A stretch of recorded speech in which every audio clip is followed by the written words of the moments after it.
जर्जिश अंसारी ने जो ये कहा है कि 5 वक्त के नमाजी हैं श्री कृष्ण, क्या कहना चाहेंगे आप?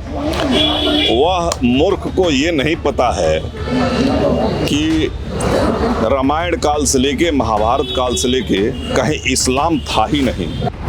जर्जिश अंसारी का बयान है, यूट्यूब पे चल रहा था और कह रहा था कि हम जो अपनी बहन की शादी दूसरे से करते हैं वो पता नहीं किस तरह हमारी बहन को रखे, कम से कम उसके दुख दर्द को हम जानेंगे और हम ही संबंध बनाए अपनी बहन के साथ। जो इतना नीच प्रवृत्ति का व्यक्ति हो और वो कृष्ण के विषय में ज्ञान देगा, कृष्ण ने संसार को ज्ञान दिया है, श्री कृष्ण में बयान दिया नहीं है, वो उसका पतन आ चुका है। वो अगर कहीं दिखाई पड़ जाएगा तो जूतों से मारा जाएगा। वो ऐसे व्यक्ति समाज में विष घोलने का काम कर रहा है। वो जो दलाल मौलाना होगा वो जो इस तरीके के बयान देगा और तो कांग्रेस का और समाजवादी का, लालू प्रसाद का या ममता बनर्जी का जो है चेला हो। जर्जिश अंसारी इस तरह का बयान कैसे दे देते हैं? मतलब ये सारे कुत्तों की औलादें हैं ना, ये कुत्तों की औलाद है। कुत्ता नहीं समझता है ना कौन हमारी माँ, कौन बहन है, कौन बेटी है, ये सारे कुत्ते हैं। मतलब श्री कृष्ण को ऐसा बोलना कि वो नमाजी का काम ही भौंकना है भैया। हम लोगों ने पहले तय कर दिया है कि अल्लाह की बात मानेंगे, मुल्ला की बात नहीं मानेंगे। ये जितने नमाजी हैं हिंदुओं के नाजायज औलाद हैं जो इस्लाम कबूल किए हैं। क्या रामायण काल में इस्लाम था? क्या महाभारत काल में इस्लाम था? क्या कृष्ण के काल में इस्लाम था? तो जब इस्लाम था ही नहीं तो नमाजी कैसे हुए?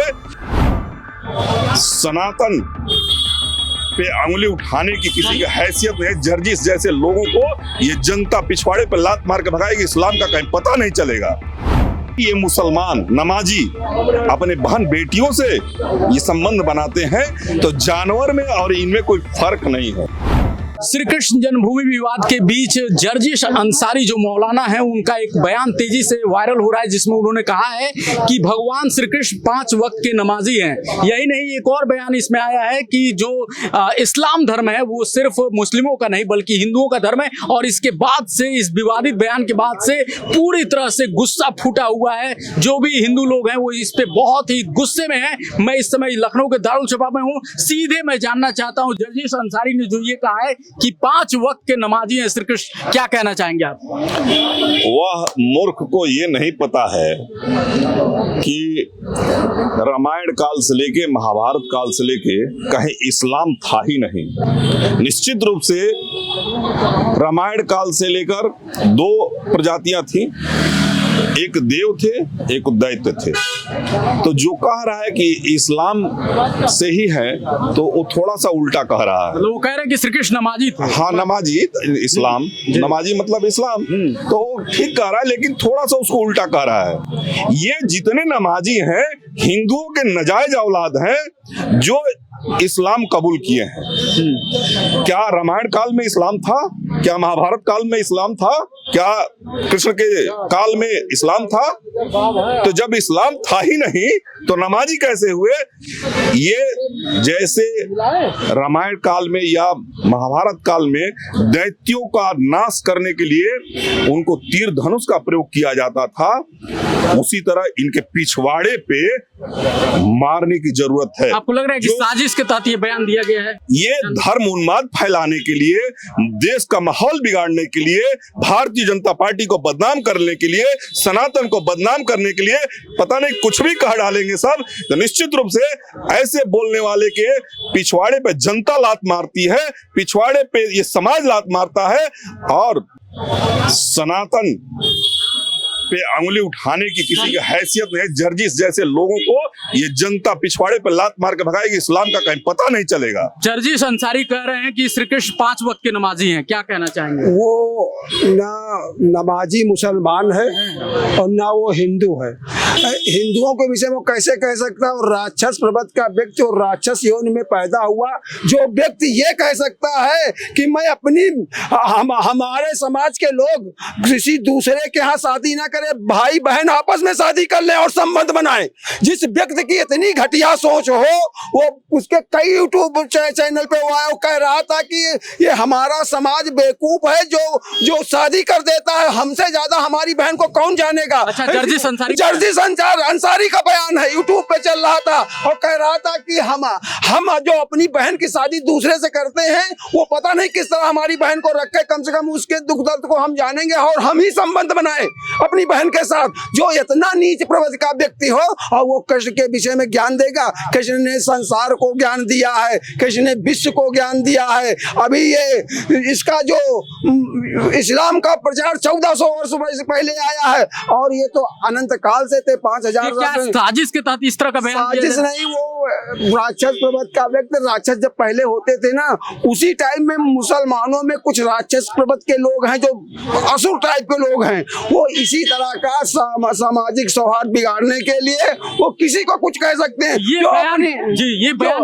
जो अपनी बहन को रखने को बात कह रहा हो, अपने समाज में ये कहता हो कि अपनी बहन बेटियों की शादी न करके खुद घर में रख करके स्वयं इस्तेमाल करो, इससे नीच व्यक्ति, इससे घटिया व्यक्ति, ऐसे कीड़ादायक व्यक्ति कौन होगा इस संसार में, हमको बताइए। वो श्री कृष्ण पे बयान कैसे दे वो श्री कृष्ण पे बयान दिया नहीं है, वो उसका पतन आ चुका है। वो अगर कहीं दिखाई पड़ जाएगा तो जूतों से मारा जाएगा। वो ऐसे व्यक्ति समाज में विष घोलने का काम कर रहा है। जर्जिस अंसारी इस तरह का बयान कैसे दे देते हैं? मतलब ये सारे कुत्तों की औलादें हैं ना, ये कुत्तों की औलाद है। कुत्ता नहीं समझता है ना कौन हमारी माँ, कौन बहन है, कौन बेटी है, ये सारे कुत्ते हैं। मतलब श्री कृष्ण को ऐसा बोलना कि वो नमाजी का काम ही भौंकना है भैया,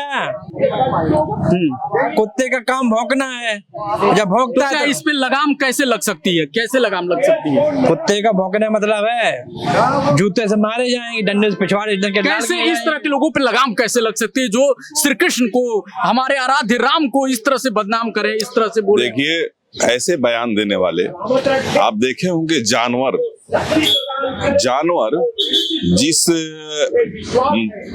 माँ के पेट से पैदा होता है तो उससे भी वो संबंध जानवर बनाता है, उससे भी रिश्ते बनाता है। वैसे ही ये मुसलमान नमाजी अपने बहन बेटियों से ये संबंध बनाते हैं, तो जानवर में और इनमें कोई फर्क नहीं है। जर्जिस अंसारी कह रहे हैं कि श्री कृष्ण नमाजी थे, क्या कहेंगे आप? ऐसा है, उनको इस्लाम के बारे में पता ही नहीं है। अगर कुरान पढ़े होते तो ऐसे शब्द ना बोलते। अब कभी राम को नमाजी कह देंगे, कभी कृष्ण को नमाजी कह देंगे। इनके दिमागों में जो कीड़े कट रहे हैं वो सब खत्म हो जाएंगे। बाबा की सरकार तिवारा होने दो। कोई पॉलिटिकल स्टंट है क्या इस? बिल्कुल, वो तो आई है। सोच रहे हैं कि मेरा नाम हो और जो है मुसलमानों का बड़ा नेता बन जाऊं और नाम हो जाए, टिकट मिल जाए, चुनाव लड़ जाऊं। तो ऐसे अब वो पब्लिक नहीं है, जूतों से मार करके सही कर देगी, ये सब तो राइट हो जाएंगे। मतलब ये बयान के पीछे राजनीतिक, बिल्कुल राजनीतिक मुद्दा है ही है। अब बताइए, ईश्वर पे टिप्पणी कर दो, मंदिर मस्जिद पे टिप्पणी कर दो, आज की राजनीति यही हो गई। पे टिप्पणी कर दो, ये राजनीतिक मुद्दा बन गया है। विपक्ष वालियों को इन लोगों को संरक्षण मिलता है कि आप बोली हम आपके साथ हैं और मेरा वोट बैंक हो, ये विपक्ष है जो कहलवाता है। न बांधना किसी मुसलमान ताकत नहीं है जो हिंदुत्व के खिलाफ बोल जाए, हिंदुत्व के खिलाफ बोल जाए, किसी के में ताकत नहीं है। और मैंने जो आपको बताया था कि इस तरह के बयानों को लेकर हिंदुओं में जबरदस्त तरीके से गुस्सा है। आपने देखा कि किस तरह से लोग गुस्से में हैं और कह रहे हैं कि जर्जिस अंसारी को इस बयान पे क्या उनको माफी मांगनी चाहिए? जर्जिस अंसारी को बिल्कुल माफी मांगना चाहिए। नहीं माफी मांगेंगे तो हिंदू संगठन जो है लग के उनसे माफी मंगाएंगे और सारे संगठन लगेंगे और माफी मांगना चाहिए। जर्जिस अंसारी को इस बयान पे क्या माफी मांगना चाहिए? माफी तो उसको इस बयान के ऊपर होनी ही नहीं चाहिए। उसको जब तक जूतों से न मारा जाएगा, उसके बेइज्जत नहीं किया जाएगा, कोई माफी उसको नहीं है। किस औकात में उसने हमारे भगवान के ऊपर उसने ऐसा वक्तव्य दे दिया।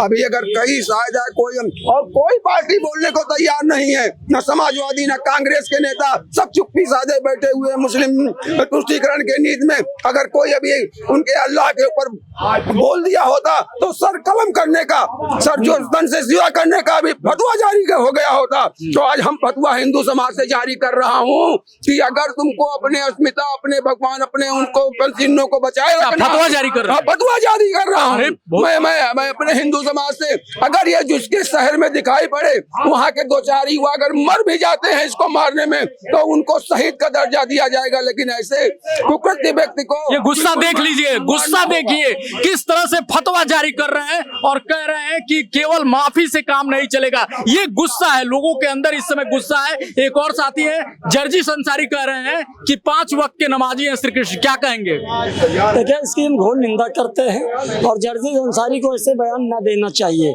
जो हिंदू मुस्लिम का एक सौहार्द बिगड़े।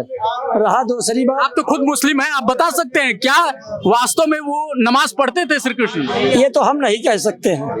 रहा सवाल, हम लोगों ने पहले तय कर दिया है कि अल्लाह की बात मानेंगे, मुल्ला की बात नहीं मानेंगे। जो सही मुल्ला होगा वो सौहार्द की बात करेगा, हिंदू मुस्लिम भाईचारा की बात करेगा। तो यहाँ आपको लग रहा है हिंदू मुस्लिमों के बीच लड़ाई करवाई जा रही है? ये बयान बचा क्या, ये कोई उनका बयान अपना नहीं हो सकता है, वो समाजवादी या कांग्रेस का अच्छा बयान दिलवाया जा रहा है, दिलवाया उनसे जा रहा रह गया। क्या वो माफी मांगेंगे? माफी मांगना तो चाहिए। और दूसरी चीज हम आपको बता दें, सही मौलाना अगर जो होगा तो असरुद्दीन ओवैसी के साथ होगा, जो इंसानियत की बात करेगा, मुसलमानों के हक अधिकार की बात करेगा। और जो दलाल मौलाना होगा वो जो इस तरीके के बयान देगा और कांग्रेस का और समाजवादी का, लालू प्रसाद का या ममता बनर्जी का जो है चेला। देखिए, मुस्लिम शख्स हैं लेकिन सीधे कह रहे हैं कि हम जो है मौलाना की बात मानने के लिए नहीं है, हम जो है मुल्ला की बात नहीं मानेंगे, हम अल्लाह की बात अल्लाह की बात मानेंगे, अल्लाह की बात मानेंगे लेकिन मुल्ला की बात नहीं मानेंगे। क्या कहेंगे जर्जिश अंसारी का जो बयान है उस पे? देखिए, बयान भगवान तो सबके हैं, लेकिन इस तरह से बयान जब जानकारी नहीं है तो नहीं कहना चाहिए। नवाब जो शब्द बोले हैं उस शब्द को थोड़ा समझते हुए बोलना चाहिए, माफी लेना चाहिए, माफी मांगना चाहिए। शब्द बिल्कुल नहीं बोलना चाहिए तो हो गया वही। लेकिन आज भगवान जो होते हैं सबके होते हैं, तो अपने अपने भगवान सबके हैं, आपको अपने धर्म के हिसाब से काम करना चाहिए, अपने धर्म को देखते हुए। लेकिन लोगों में गुस्सा है, लोगों का साफ कहना है कि सिर्फ माफी से काम नहीं चलेगा। और कुछ लोगों का ये भी कहना है कि इसको राजनीतिक तरीके से बुलवाया गया है, जानबूझकर हिंदू मुस्लिम में एक तरह से फिर से विवाद पैदा करने के लिए ये जानबूझ के जर्जिश अंसारी ने इस तरह का बयान दिया है। जर्जिश अंसारी के इस बयान पे आपकी क्या राय है, कमेंट में जरूर बताइएगा। मिलते हैं अगले वीडियो में, नमस्कार।